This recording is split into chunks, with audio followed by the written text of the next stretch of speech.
Okay. Um, I'm going to say that I look at military officers as people,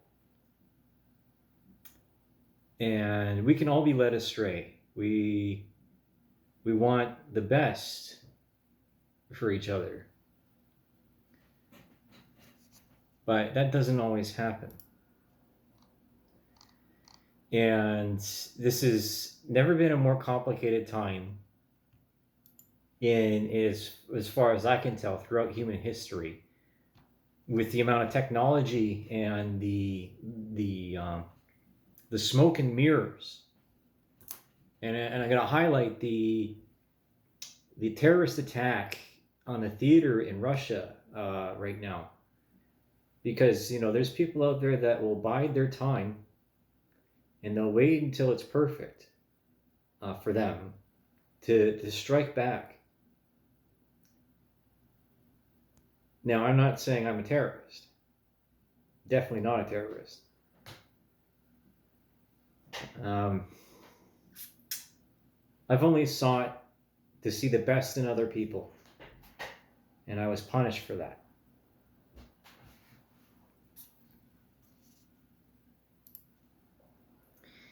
Now, the cultural movements that infected the military, because people were just so angry, there was so much external pressure. And I'm looking at Lieutenant General Whalen. We in October, because of conduct charges.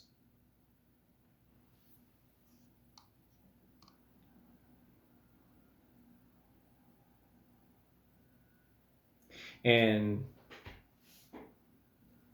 the problem is that women gained too much power, and because they didn't know what to do with it, and they're so filled with this rage.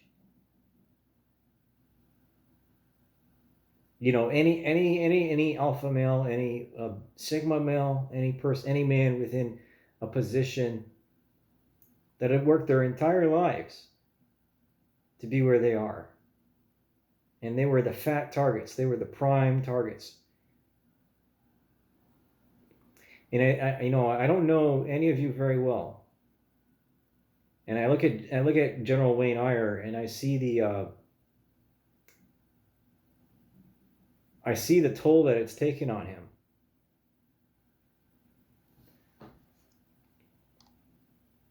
I look at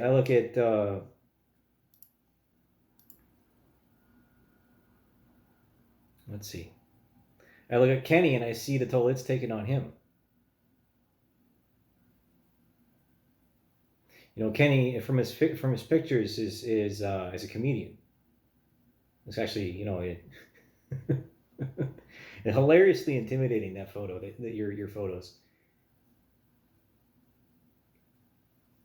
And then I look at people like Lieutenant General Bourgeon, and women are very good at being lie detectors.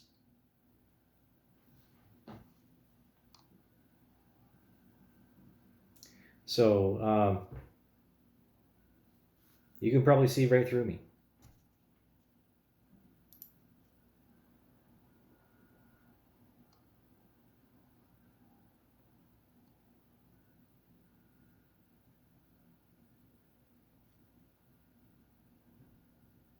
What's this thing in November?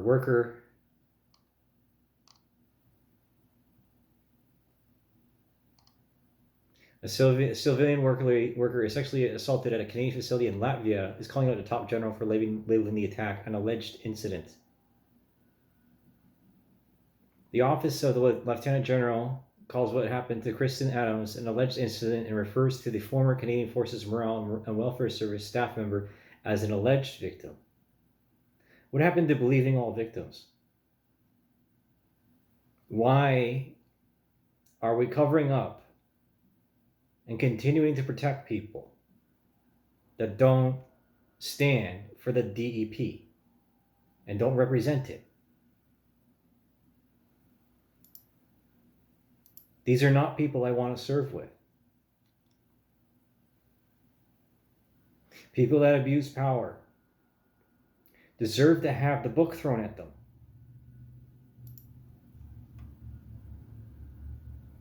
I'm not saying that you're culpable in such a cover-up. But nonetheless, the cult of personality around the Liberal Party and our Prime Minister, as it is right now, is treacherous and seditious. And when the military represents the very core identity of Canada to the rest of the world, we cannot be soft on this. We cannot be wishy-washy and compassionate, because too much compassion leads to exploitation.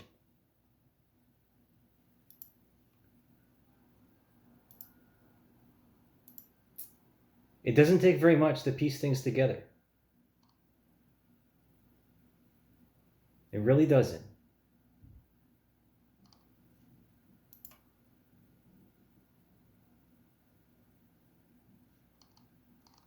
You know?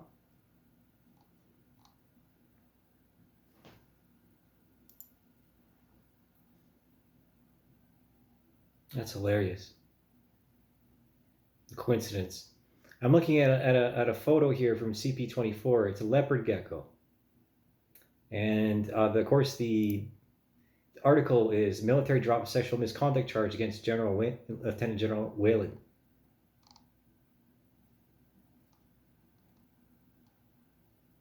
Again, this is off CP24.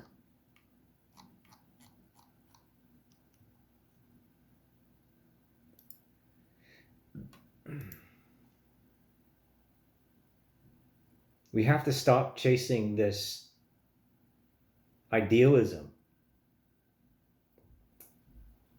of equality, this utopian ideal, these utopian ideals brought forth by cultural Marxism.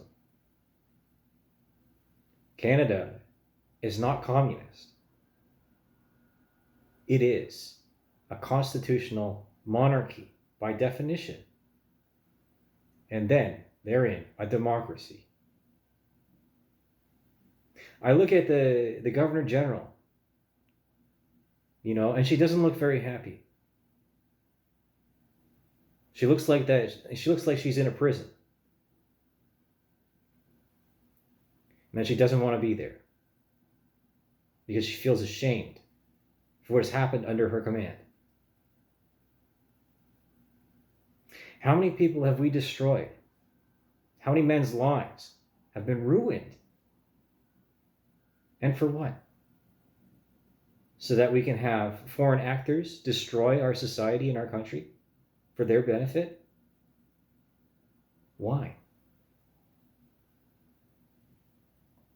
This is not the country I want to live in.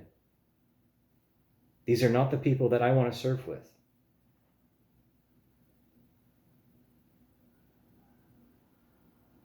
It's very easy when you get to the top to be surrounded by yes men or yes women.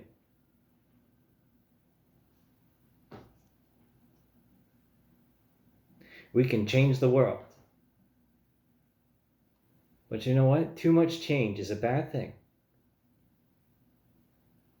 It's trying to force evolution.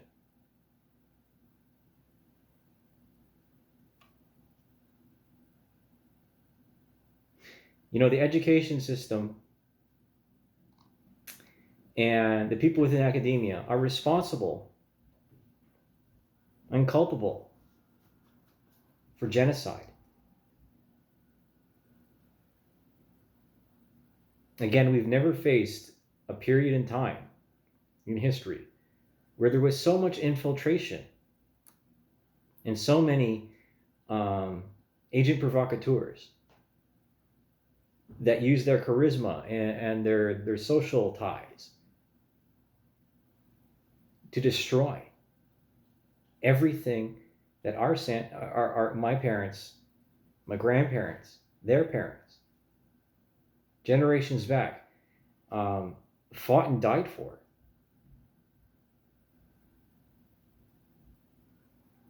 Just so that I would have the opportunity to speak through a Korean phone to the rest of the world. There are just some people out there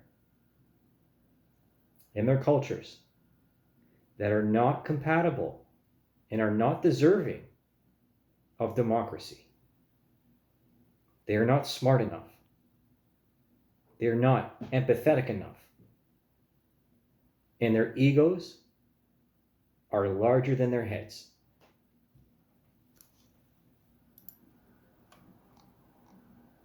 Absolute power corrupts absolutely.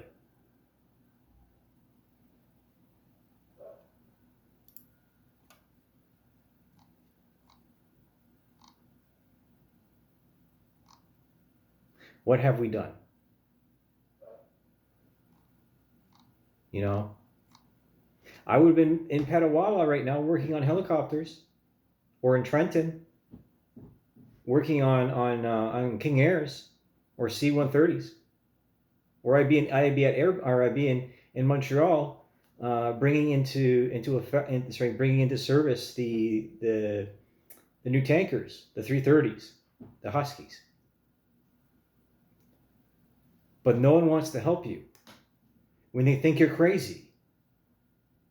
But crazy or insane or mentally unstable are labels given to people that are extremely intelligent, paid off, made to go away.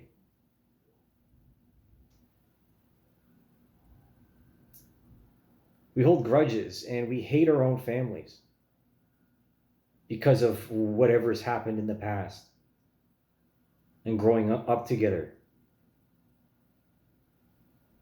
or reaching a position of authority together. That's why it's called military family, right? We have contempt for the people that are closest to us because it's not familiarity that breeds contempt. It's gluttony that breeds contempt. And there's been more than a few people within this elite class that supported cultural Marxism and prop up the gay elitism and the extremist feminist, the girl boss, the female chauvinist pig. You know, we've let certain groups of people dictate to us as Canadians what we should be, how we should act, and what we should be doing with our legacy and our future. But you know what? They don't know us. They can blow us. Fuck off. We've had enough. And when Canadians get involved in war, you'll fucking regret it.